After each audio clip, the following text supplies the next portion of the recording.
संसार का सबसे बड़ा दान और उत्तम दान कौन सा होता है?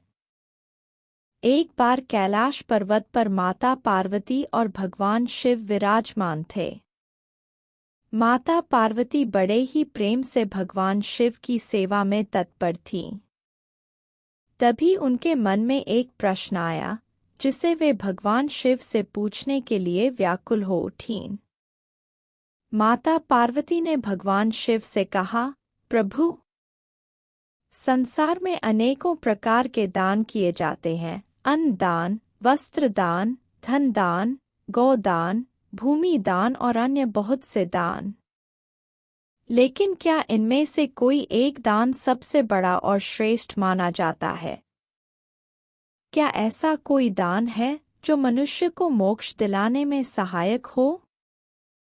भगवान शिव मंद मुस्कराए और बोले, देवी, तुम्हारा यह प्रश्न अत्यंत महत्वपूर्ण और रहस्यमय है। यह न केवल मनुष्यों के लिए उपयोगी है, बल्कि देवताओं और असुरों के लिए भी मार्गदर्शक है। मैं तुम्हें संसार के सबसे बड़े और उत्तम दान का रहस्य बताता हूँ। ध्यानपूर्वक सुनो। भगवान शिव ने कहा, मनुष्य अपने जीवन में विभिन्न प्रकार के दान करता है।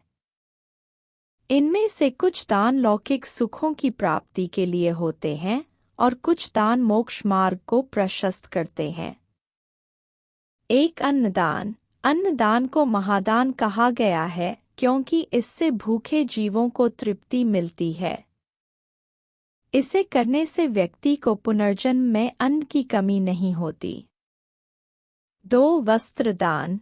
वस्त्र दान से व्यक्ति को अगले जन्म में सुंदर और उत्तम वस्त्र प्राप्त होते हैं। 3. गोदान। गोदान को अत्यंत पुण्यदायी माना गया है क्योंकि गौमाता के दूध से कई लोगों को पोषण प्राप्त होता है। 4. भूमि दान। भूमि दान से व्यक्ति को स्वर्ग लोक में स्थान प्राप्त होता है। 5. जलदान। जल ही जीवन है। जो जल का दान करता है वह अनंत पुण्य का भागी बनता है। 6. विद्यादान। ज्ञान का दान सबसे महत्वपूर्ण माना गया है क्योंकि ज्ञान से अज्ञान का नाश होता है और व्यक्ति को आत्मबोध की प्राप्ति होती है। भगवान शिव बोले, हे पार्वती, यद्यपि अन्न, वस्त्र, गौ और भूमि का दान महान है, लेकिन इनमें सबसे श्रेष्ठ विद्यादान है। माता पार्वती ने आश्चर्यचकित होकर पूछा, प्रभु, ऐसा क्यों? भगवान शिव ने कहा, अन्न का दान केवल एक समय के लिए तृप्ति देता है, वस्त्र का दान केवल शरीर को ढकता है, लेकिन विद्या का दान एक ऐसा अमृत है जो मनुष्य को जीवन भर लाभ देता है और उसे आत्मज्ञान तक पहुंचा सकता है। भगवान शिव ने कहा, देवी, आप इस कथा के अनुसार समझिए। प्राचीन काल में एक महान ऋषि देवदत्त अपनी तपस्या और ज्ञान के लिए प्रसिद्ध थे। उनका एक शिष्य सत्यकाम अत्यंत निर्धन था, लेकिन ज्ञान प्राप्ति की तीव्र इच्छा रखता था। सत्यकाम के पास धन नहीं था कि वह किसी से शिक्षा ले सके। एक दिन सत्यकाम जंगल में जाकर भगवान शिव की तपस्या करने लगा। उसकी भक्ति और श्रद्धा देखकर भगवान शिव प्रसन्न हुए और उन्होंने उसे आशीर्वाद दिया, वत्स, तुम्हें उत्तम ज्ञान की प्राप्ति होगी। इसके बाद सत्यकाम ने महर्षि देवदत्त की शरण में जाकर उनसे ज्ञान प्राप्त करने की इच्छा व्यक्त की। गुरु देवदत्त ने उसकी सच्ची लगन देखकर उसे निःशुल्क शिक्षा देने का निश्चय किया। सत्यकाम ने गुरु के सानिध्य में रहकर विद्या प्राप्त की और कालांतर में वह स्वयं एक महान आचार्य बन गया। उसने भी अनेक निर्धन छात्रों को निःस्वार्थ भाव से विद्या दान दिया। इस प्रकार विद्या का दान पीढ़ी दर पीढ़ी आगे बढ़ता गया। भगवान शिव बोले, हे पार्वती, विद्या दान का यह चक्र अनंत है। जो व्यक्ति विद्या का दान करता है वह न केवल स्वयं ज्ञान प्राप्त करता है बल्कि समाज को भी आलोकित करता है।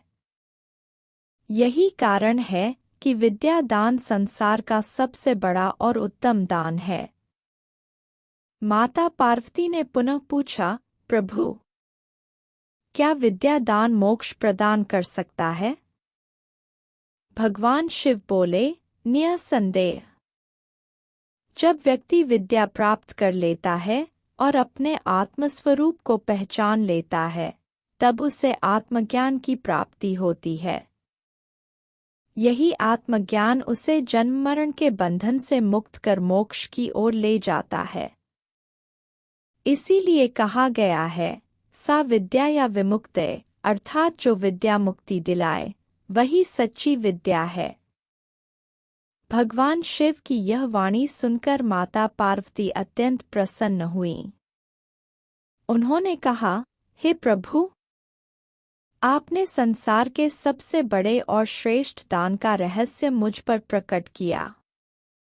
अब मैं भी यह संकल्प लेती हूँ कि विद्या का दान करूँगी और अज्ञानता के अंधकार को दूर करूँगी।